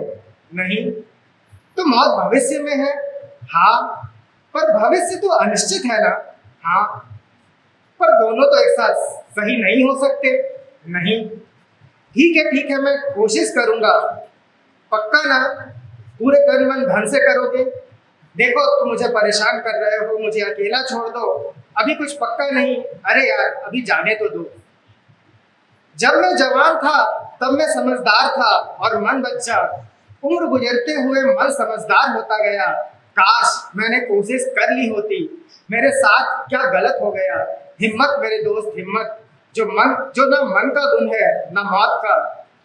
तुम तो बहुत पहले ही मर चुके थे, ये तो बस अंत है। तुम मन के छल से और अपने ही तर्क से हार गए, हाय री किस्मत। अगले के लिए अगला कौन सा है? निशा।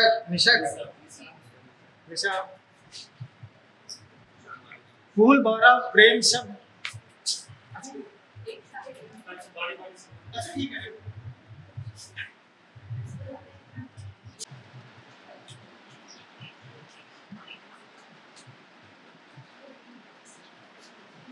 आदरणीय sir, Yogendra sir, Amarendra sir और सुजाता मैम, साथ से मेरा प्रणाम। और यहाँ पे जितने भी प्रतिभागी हैं सभी का मेरा नमस्कार। कविता का जो शीर्षक है किसान की व्यथा, छोटी सी कविता है, मैंने पहली बार लिखा था इस कविता को। हाँ मैं किसान हूँ, किसे बताऊं अपनी व्यथा। हाँ मैं किसान हूँ, किसे बताऊं अपनी व्यथा। दिन रात इस बंजर भूमि को देख कर फटता है कलेजा। हाँ मैं किसान हूँ, किसे बताऊं अपनी व्यथा। दिन रात इस बंजर भूमि को देख कर फटता है कलेजा। मेरी तमन्नाएं हैं जो इस बंजर भूमि में फसल उगाने की और दुनिया को चलाने की। मैं इस बंजर भूमि को उपजाऊ बनाता हूँ और तमन्नाएं रखता हूँ जग की पेट भरूं। सूर्योदय से पहले घर से खाली पांव निकलता हूँ और वापस आता हूँ सूर्यास्त के बाद। हाँ मैं किसान हूँ, किसे बताऊं अपनी व्यथा। साहब क्या समझे कोई इस किसान का दर्द, किस तरह तपती दोपहरी में खून पसीनों से सींचता हूँ फसल। खेतों में हल चलाकर तो देख, बावजूद इसके जब नहीं मिलता फसल का उचित दाम, फटता है मेरा कलेजा। हाँ मैं किसान हूँ, किसे बताऊं अपनी व्यथा। धन्यवाद।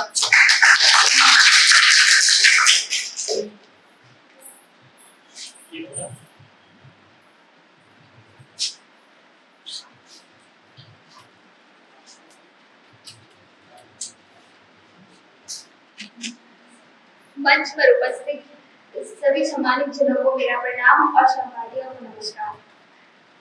मैं जो कविता सुनाने जा रही हूँ उसका शीर्षक है तितलियां फूलों के पर नहीं उतरती। तितलियां फूलों को चूमती हैं, पुष्प के सुगंधित रस भरे होठों से होठों को अपने मिलाकर करती हैं प्रेम रस पान, उससे प्रेम करती हैं, पहुंचाती नहीं नुकसान उसे। हाँ, तितलियां फूलों के पर नहीं कुतरती, भौरों की तरह। भौरों का क्या, वो आते हैं करते हुए मधुर गुंजन, मोहित हो जाती हैं कलियां उससे, आकृष्ट हो जाते हैं फूल सुनकर भन्न भन्नाहट उसकी, हो जैसे मधुर गान। पर भौरे तो पाते हैं प्रेम जिससे, पोषित होते हैं, पीते हैं प्रेम रस जिसका, कर देते हैं नष्ट उसी को। हाँ, अपने स्वार्थ के लिए खा जाते हैं पंखुड़ियां उसकी, खिलने से पहले भी उसके। पर तितलियां ऐसा नहीं करती हैं। हाँ, तितलियां फूलों के पर नहीं कुतरती हैं। फिर क्यों युगों युगों से श्रृंगारिक रचनाओं में नायक बन बैठे हैं, और एक तरह से करते तो हैं अत्याचार पुष्प पर, ढाते तो हैं जुर्म ही ना। फिर ठनका माथा मेरा आया याद, अरे मोहरा पुरुष है ना इसमें, और तितलियां ये तो स्त्री है। सोची फिर मन में आया विचार, तितलियां स्त्री है तो क्या हुआ, मान लेते नायक किसे की, चलता है सब कल्पना में, कल्पना ही तो है भौरे को प्रेमी का रूप देना। मान लेते इसी तरह तितलियों को नायक का प्रतीक। शायद स्त्रियों की दशा ऐसी ना होती, यातनाएं झेलनी ना पड़ती इतनी, होता ना अत्याचार उस पर, शायद। धन्यवाद।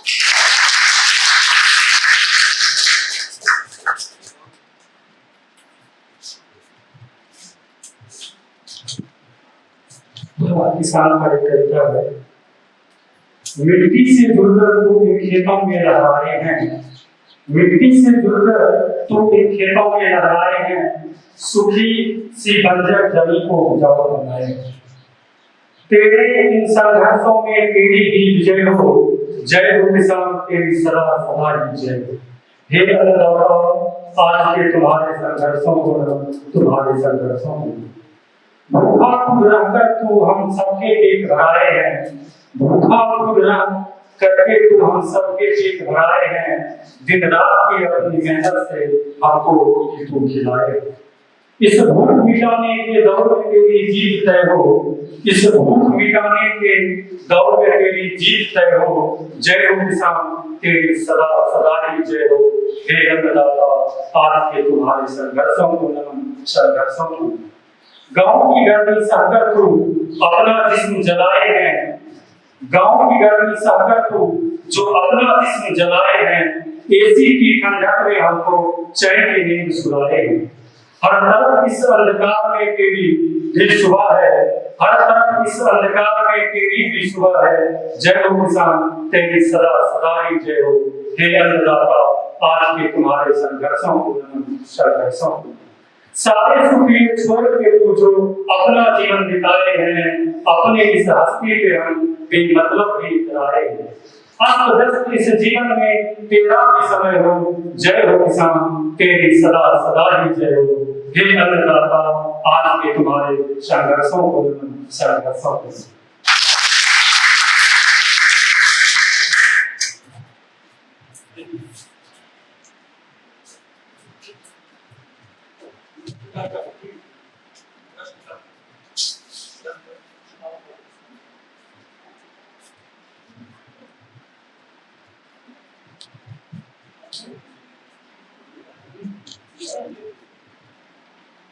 मंच पर सभी गुरुजनों को एवं अतिथि जनों को मेरा नमन एवं सहपाठियों को मेरा नमस्कार।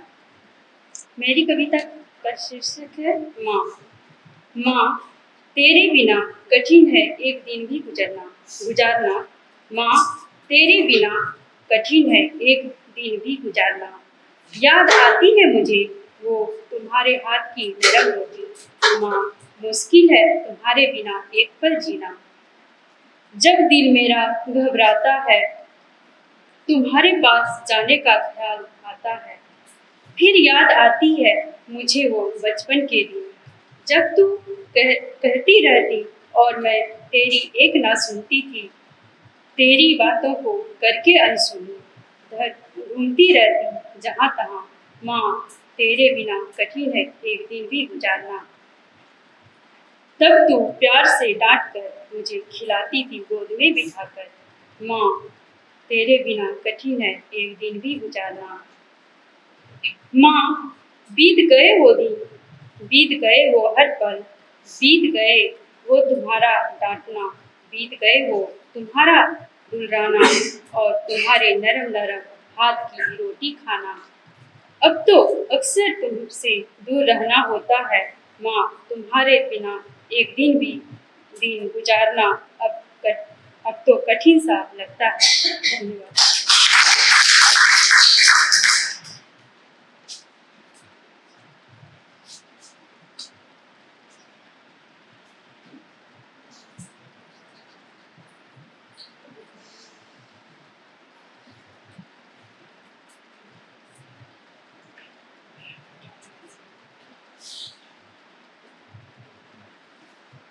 मंच पर उपस्थित सभी सम्मानित जनों को मेरा प्रणाम और सभी सहपाठियों को मेरा नमस्कार।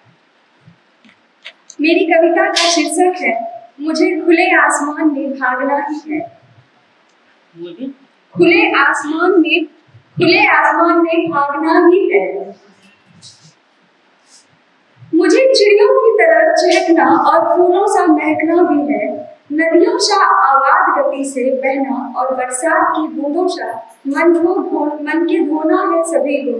गले लगाना है सबको प्यार से और आत्मसम्मान के लिए लड़ना भी है। मुझे खुले आसमान में भागना भी है। गहराइयों तक जाना है समुद्र के और चोटी पर चढ़ना भी है। सीढ़ियों से मोती भी चुनने हैं और आसमां के तारे भी लाने हैं। सभी हसरतें पूरी करनी है मन की, पर एक दरवाजा है जो मुझे आगोश में भर बैठा है और कहता है चेतावनी के स्वर में कि ना जाओ अनजान राहों पर, क्योंकि तुझे मुझ जैसा बेदाग कोई ना रखेगा। और मैं रुकती नहीं, महज रोक ली जाती हूँ उन अनजानी जालसाजियों के तहत और फिर सोचती हूँ इन पाबंदियों को तोड़कर मुझे एक दिन खुले आसमान में भागना ही है।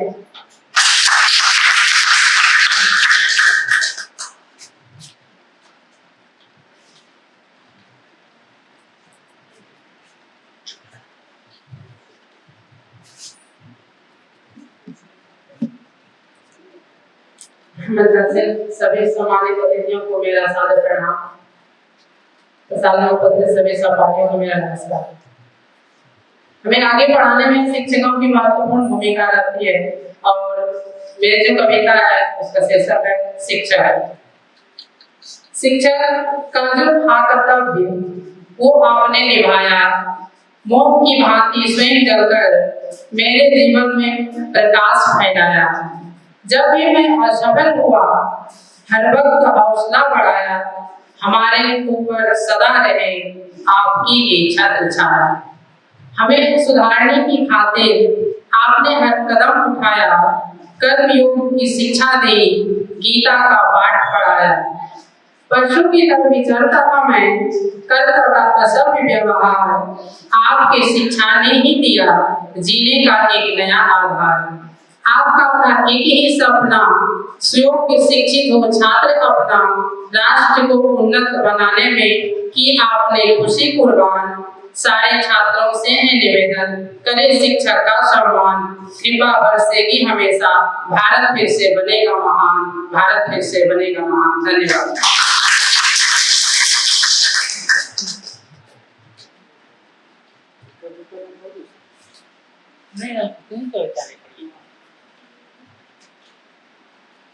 चूंकि समय काफी हो गया है,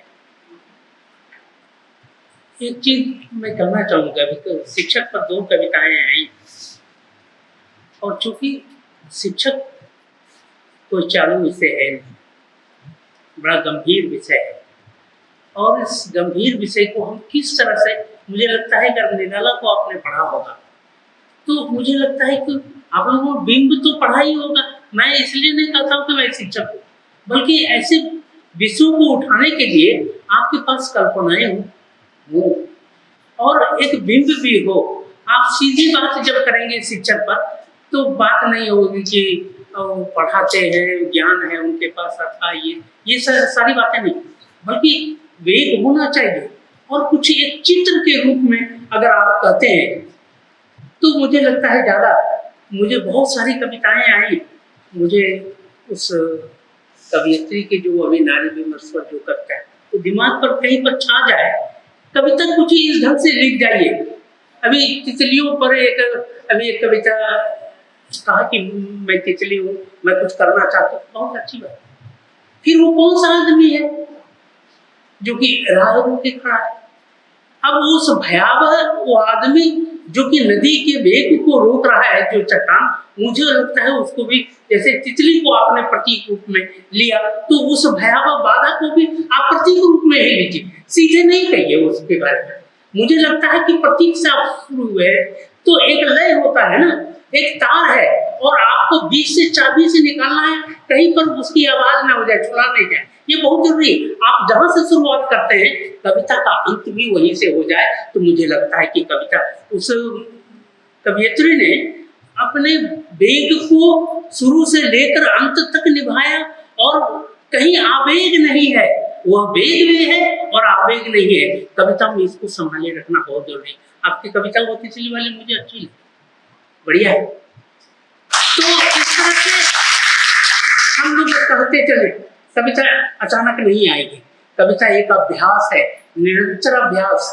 मैं 50-60 वर्षों से, हमारी उम्र 74-75 वर्ष की हो रही है और 50-60 वर्षों से मैं कविता कर रहा हूँ और मुझे भी लग रहा है अभी मैं वो जो कविता कहना चाहता हूँ शायद नहीं कर पाऊँ, और इसीलिए मैं निरंतर लिखता चला जा रहा हूँ, अब भी लिखता जा रहा हूँ। आप लोग से भी उम्मीद है कि आप बहुत अच्छा लिखेंगे, बहुत अच्छी सब कविताएं आएंगी, मैं बहुत भर करके जा रहा हूँ।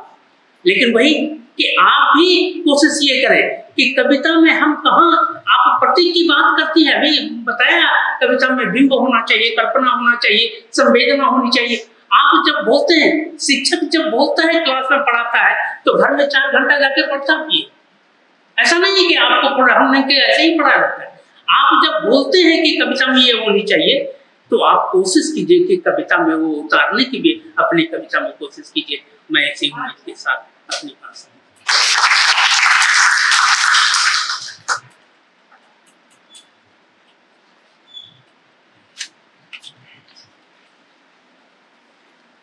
अब मैं कुछ मास्टरी करूँगा, जो मैं हूँ वही मैं करूँ, नाम किसी का मैं नहीं लूँगा, कविता का जिक्र भी नहीं करूँगा, लेकिन कहाँ कहाँ गलती होती है यह मैं जरूर करूँ। पंक्ति में पढ़ूंगा जहाँ जगह जगह जहाँ है, लेकिन किसी का नाम नहीं होगा, वह खुद ही समझ लेगा कि क्या क्या हो रहा है और उसको क्या क्या करना है। वो बचपन का दिन मेरा बहुत प्यारा, बहुत न्याया, वे बचपन के दिन मेरे बहुत प्यारे, बहुत न्यारे। अगर ये रहता है इस तरह से तो ज्यादा बढ़िया। एक दिन तो बचपन में होता नहीं, वैसे भी एक दिन तो होता नहीं, दिन बहुत होते हैं। तो शुरू ही होना चाहिए था, वे बचपन के दिन मेरे बहुत प्यारे, बहुत न्यारे। और न्यारे में क्या किया गया है कि न्याया नहीं किया गया, न्यारे नहीं, न्याया है। उसके बाद सभी लोगों ने ये किया कि वे, वह का इस्तेमाल ही नहीं किया, सब लोगों ने वह, वे करता है, वो वे भी नहीं, वो ये वो जो है वह है और वे, लेकिन उसका इस्तेमाल नहीं करके पूरी कविता में सभी लोगों ने जो इसका इस्तेमाल किया है वही किया है। फिर लिंग समझिए, में गड़बड़ी है। जैसे वो एक अभी के मुश्किलें हैं स्त्रीलिंग, तो अभी की मुश्किलें शब्द जो पंक्ति जो बनेगी वो अभी की मुश्किलें होंगी। इसी तरह से वो बीते हुए बचपन के दिन याद आते हैं, याद आते हैं। अब है और है का अंतर तो समझना पड़ेगा। और ये लगभग मतलब कवियों ने ये काम किया है कि है वो है नहीं, जो भी लिखा वो है नहीं। मैंने ध्यान दिया था, लेकिन तो 15 मिनट में ये गलतियां तो होंगी। वो आपने सही किया, लेकिन मैं भी सही कर हमारा छात्र है और एमए कक्षा में लगभग पूरा सेमेस्टर पूरा हो रहा है, कोई रास्ते में है, तो यह ध्यान देना पड़ेगा कि जल्दीबाजी में भी है और है का अंतर निश्चित तौर से हम समझ लें। कोई काम कहेगा कि गाड़ी जल्दी पकड़ना है, इसका मतलब थोड़े है कि गाड़ी में कूद जाना है। गाड़ी पकड़ने का मतलब एक समय लेकर के जो होता है उसके अनुसार से होता है। फिर उलझनों में उलझनों ने लिखा हुआ है, उलझनों होगा उलझनों, तो अनुस्वर छोड़ दिया। लेकिन फैसला फैसला हम पढ़ रहे हैं, फैसला लिख रहे हैं फैसला, तो फै और आयकर होगा। तो यह ध्यान देने की जरूरत है। आगे अगर माँ के गोद में जन्नत, गोद है स्त्रीलिंग, तो माँ की गोद में जन्नत है, तो ये ध्यान देने की जरूरत पड़ेगी। आगे दुआओं लिखा हुआ है, दुआ वो आकर दुआ, तब उसमें फिर लिखा हुआ आँख है, हमने औ पर रेप दे करके हमने चंद्र बिंदु नहीं किया, वो आधा कर दिया। कॉलेज आप क्या पढ़ेगा? खे तो अनुस्वर होना चाहिए, जो नहीं है। सिखाती वो लिखा है सिखाती स्वासी का, और कर दिया गया है तेरी का। आगे देखिए कि मैं सपनों हम कहना चाह रहे हैं कि मैं सपनों की दुनिया में रहता हूँ, पंक्ति ये कह रहे हैं, लेकिन लिख क्या रहे हैं? लिख रहे हैं मैं सपनों की दुनिया में रहता हूँ। तो मैं अक्सर जो है, हमारे बच्चे लगते हैं ज्यादा कंजूस है, तो अनुस्वार अपने पॉकेट में रखते हैं, अपने मन में रखते हैं, उसको देना नहीं है। देने से जो है हमारी संपत्ति खत्म हो जाएगी। तो ध्यान देने की जरूरत है कि हिंदी भाषा में जो उच्चारण करते हैं वही आप लिखते हैं। कई भाषाओं में ऐसा होता है कि उच्चारण कुछ अलग होता है, लिखना कुछ अलग होता है, कुछ शब्दों का ऐसा होता है, लेकिन हिंदी भाषा में कोई भी इस तरह का अपवाद भी नहीं है। जो बोलते हैं वही लिखते हैं। ये गड़बड़ी मुझसे भी होती है, मैं बोलने में कहीं ये गड़बड़ी देखोगे, ये होता है रफ्तार में जो बोल रहे होते हैं, तो ये गड़बड़ी नजर आती है। ऐसा नहीं है कि तुम्ही से गलती हम लोगों से भी होती है। जैसे लोगों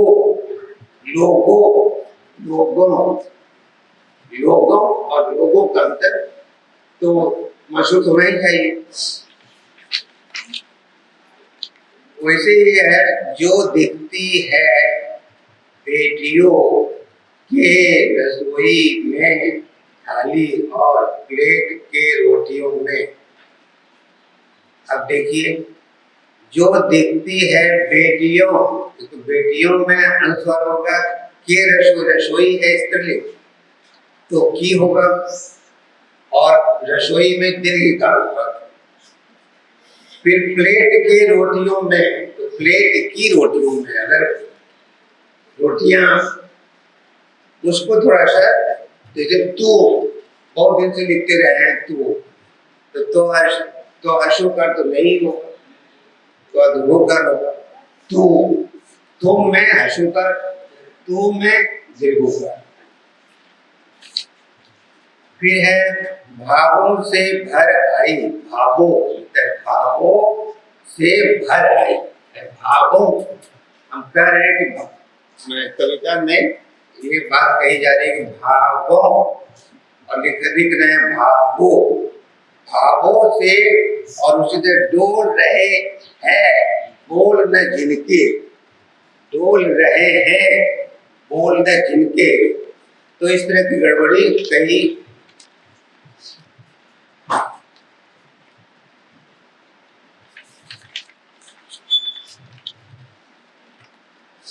जैसे है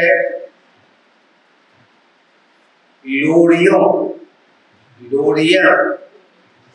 कौन लोग होगा? अड़ो नहीं होगा, रो होगा। लोरियों, हाथों, तो थोड़ा सा गुड्डे डो, और यहाँ पर लिखा हुआ गुडियों। मुश्किलों में कौन सा? आधा ताजुब सौ, पेट चीरने वाला सौ नहीं, लेकिन लिखा हुआ है पेट चीरने वाला सौ, मतलब दंत सौ। तो दंत सौ,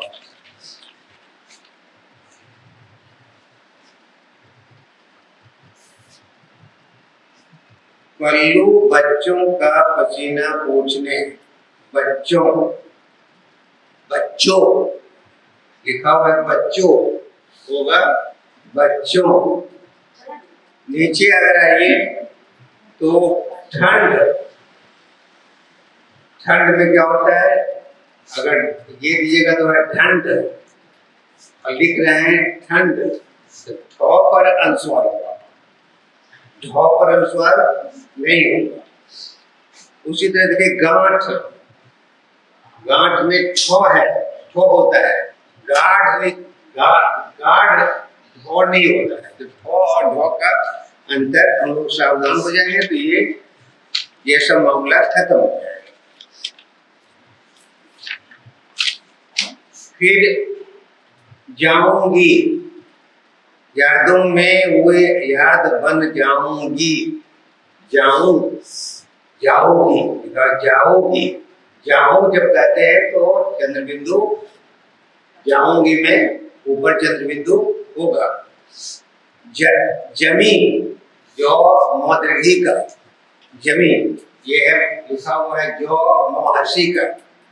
उसी तरह से दिखाऊंगी, जाऊंगी, पाऊंगी, इस पर थोड़ी सी सावधानी बरतने की जरूरत है। तो हम कविता की दुनिया में प्रवेश करते हैं तो सोने की दुनिया में प्रवेश नहीं करते, सुलाई वाली दुनिया हम लोग प्रवेश नहीं करते। और जो सोएगी ऊपर से मन की पीड़ा को हर मुश्किल है माँ की कर दिया गया है, उसको सावधान रहने की जरूरत है। फिर वो दिखती है बगीचे में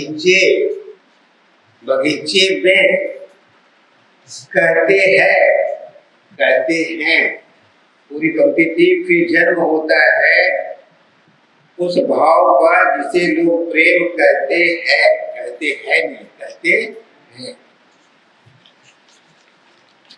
और अपने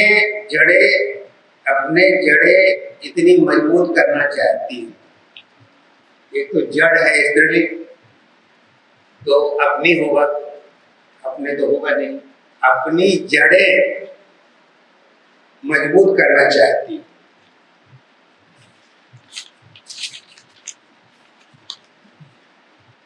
इस तरह से आज की जो कहानी है वो कहानी अंतिम दौर में है। मुझे इस बात की खुशी है कि विभाग में इसका आयोजन हुआ और बच्चों ने मेहनत की कई दिनों से, कैसे कैसे होगा इस पर भी बच्चे बैठ रहे थे और कोशिश कर रहे थे। सो अपने मन से ही जो समझ में आया उसको अच्छा करने का प्रयास किया। सारे बच्चे बधाई के पात्र हैं जिन्होंने कोशिश की। ये बच्चे भी जो हमारे विभाग में हैं और विभाग के बाहर की भी जो यहाँ पर बच्चियाँ आई हैं या बच्चे आए हैं, और वे भी बधाई के पात्र हैं। भाग लेने का प्रयास किया। यहाँ हम लोगों को ये भी मुश्किल हो रही थी कि कोई कभी 13 है, कभी 6 है, कभी मन में लगता था कि 25 लड़के लड़कियां हैं, उनमें क्या ऐसी कमी हो गई है कि हम लोग भाग लेकर के अपने बात भी नहीं कर सकते हैं, बात भी नहीं सुन सकते हैं या सुना नहीं सकते हैं। जो भी है, आप सब लोगों ने बहुत कोशिश की और मुझे बहुत अच्छा लगा कि एक क्रिएटिव दुनिया जो बनेगी वो बहुत बढ़िया होगा और आपका जीवन, आपकी जिंदगी, आपका परिवार, आप जहाँ भी होंगे वो बढ़िया से संपादित करेंगे। असल है कविता सौंदर्य की साधना भी है। कविता सिर्फ कविता नहीं है, कविता सौंदर्य की चेतना का विकास करती है। मन में जो है सौंदर्य की चेतना इसलिए विकसित होती है क्योंकि संवेदना की चेतना विकसित होती है। तो संवेदना की चेतना जिसमें विकसित होगी तो सौंदर्य की चेतना भी उसके अंदर विकसित होगी। सुंदरता का मतलब देह की सुंदरता नहीं है, सुंदरता का मतलब मन की सुंदरता है कि हम अंदर से कितने सुंदर होते हैं। बहुत लोग भद्दे देखने में थे, महात्मा गांधी बहुत अच्छे देखने में नहीं थे, लाल बहादुर शास्त्री तो बहुत दिखने से करते, कई लोगों के चेहरे बहुत अच्छे नहीं थे, लेकिन उन्होंने बहुत अच्छा काम किया क्योंकि वो अच्छे आदमी थे। उनके अंदर सौंदर्य चेतना का विकास हुआ। पॉलिटिक्स में भी सौंदर्य की चेतना का विकास होता है, कविता की दुनिया में भी होता है। इसलिए आप सब लोगों ने बहुत अच्छा काम किया और कल भी 10:30 बजे आप लोग आ जाइएगा क्योंकि कल जो है थोड़ा वैचारिक होगा। अभी भावना की बात हो गई, संवेदना की बात होगी, कल विचार की बात होगी। निबंध जो है वो विचारों कहता तो निर्बंध है, बिना बंधन का ये होता है, लेकिन कल विचारों की दुनिया में हम लोग प्रवेश करेंगे और बहुत जरूरी है कि संवेदना से हम विचार की ओर जाएं। और मुझे लगता है कि कल 10:30 का मतलब 10:30 बजे तक आप 10 सवा 10 तक आ जाए। 10:30 में हम लोग शुरू कर दें तो हम लोग को समय मिल जाता है, फिर आपस में बातचीत करने का भी चलता रहता है। कल नीलिमा जी आएंगी, फिलॉसफी की अपेक्षा रही है।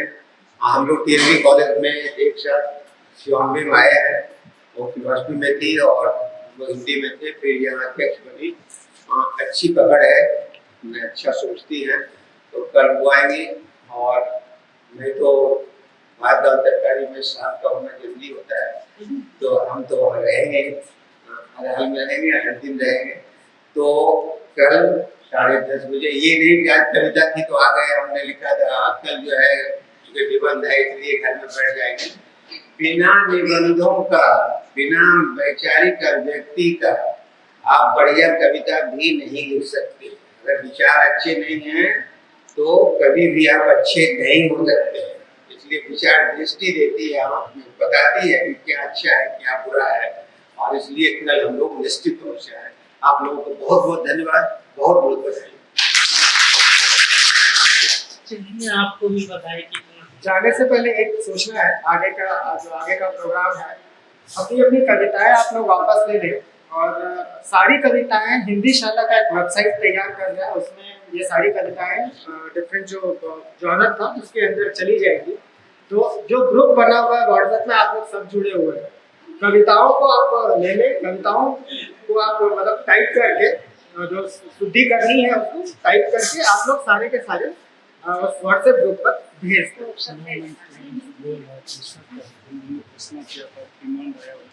हाँ तो समय खत्म कहाँ सभी जाने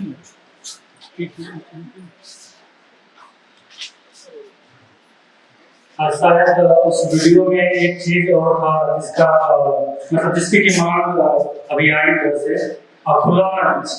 तो आप में से कोई कुछ बोलना चाहते हैं तो खुला मंच आपको है, क्योंकि सवाल घर से आपने खुला मंच की बात की थी तो समाप्त हो गई, तो आप अपनी बातों को रख सकते हैं। शायद आज सभी लोग इस दुनिया में ये मतलब नहीं है, तो खुला मंच का समय है, आप लोग कर सकते हैं, बात कर सकते हैं, नहीं तो फिर रचना की दुनिया में हम लोग अपना रचनात्मक विकास करेंगे और धीरे धीरे छात्र जुड़ते जाएंगे, बढ़ते जाएंगे, हम आगे बढ़ते रहेंगे और केवल कहानी पत्रकारिता और नाटक की दुनिया में रहेंगे। तो आजादी का की साहित्यिक साधना के पठन का समाधान की घोषणा किया।